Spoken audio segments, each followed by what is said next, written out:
Ok, Cédric Tangre, pour ta 5e saison en championnat de France Superbike, tu es fidèle à Suzuki sur une 600. Comment cela se passe-t-il? Bah, ça se passe plutôt pas mal. Je me suis blessé assez grièvement en début de saison, fracture ouverte tibia péroné en mi-février. Et donc voilà, suite à ça, je suis arrivé au Mans un peu en manque de préparation et puis avec la jambe n'était pas encore consolidée, donc j'ai vraiment pris mon temps et je voulais pas faire de bêtises, donc j'ai fait une première course assez mitigée, 6e, mais vu les circonstances, c'était quand même pas mal. Par contre, bon week-end à Nogaro, j'étais mieux remis, j'avais plus trop de douleurs sur la moto. Nogaro, c'est un circuit qui correspond bien à ma Suze et à mon pilotage, donc là j'ai réussi à gagner les 2 courses, ce qui m'a placé en tête du championnat jusqu'au qualif d'aujourd'hui où Louis Bull a marqué 2 points pour les 2 pole positions. C'est ça qui interpelle un petit peu les gens qui regardent le championnat, c'est que en fait tu te bagarres avec une moto qui date de 2011 et tu arrives toujours à jouer dans les avant-postes. Comment tu l'expliques ça? Bah, c'est vrai qu'en 600, c'est quand même une catégorie qui a peu évolué ces dernières années. Les constructeurs japonais ont moins développé ces motos-là que les 1000.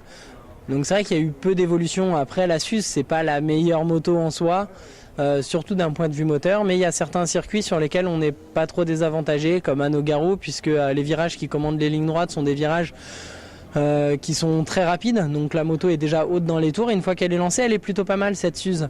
Donc elle a un bon châssis et par contre c'est vrai qu'ici c'est plus handicapant parce qu'il y a beaucoup de montées et là on manque un peu de couple, donc c'est plus difficile ici de faire des bons résultats. Par contre, je sais qu'en endurance tu as essayé la nouvelle Suzuki, dernière mouture, qu'est-ce que tu en penses? C'est une super moto, elle est vraiment bien née, elle est très puissante.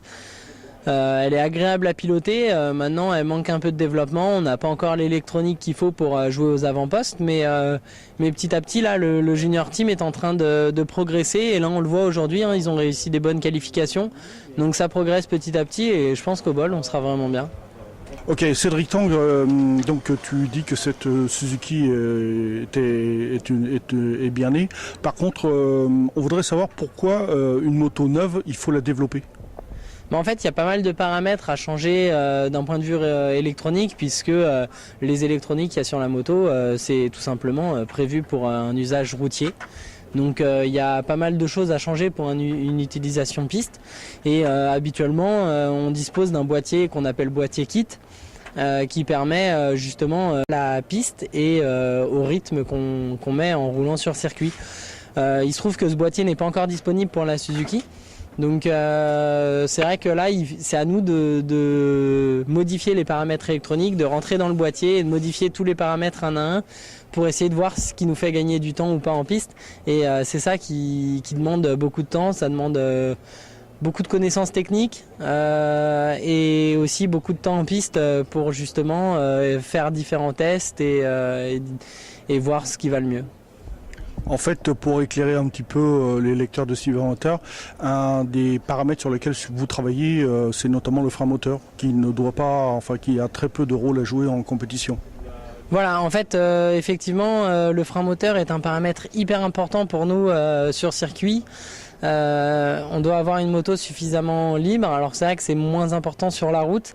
Il y a le frein moteur et l'antipatinage aussi. Voilà, l'antipatinage sur la route, il sert justement quand on tourne un peu trop vite la poignée, quand il y a un changement d'adhérence, on passe sur un passage piéton, ce genre de choses. Nous, sur circuit, ça doit être beaucoup plus fin, beaucoup plus précis. Et on doit pouvoir patiner un petit peu, mais pas trop. Et en fait, c'est là toute la difficulté, c'est que ça doit être vraiment un réglage très très fin qui nécessite beaucoup de tours et beaucoup d'adaptation au niveau de l'électronique. Eh bien écoute, merci pour tout cet éclairage, Cédric Tangre. Merci Cybermotard.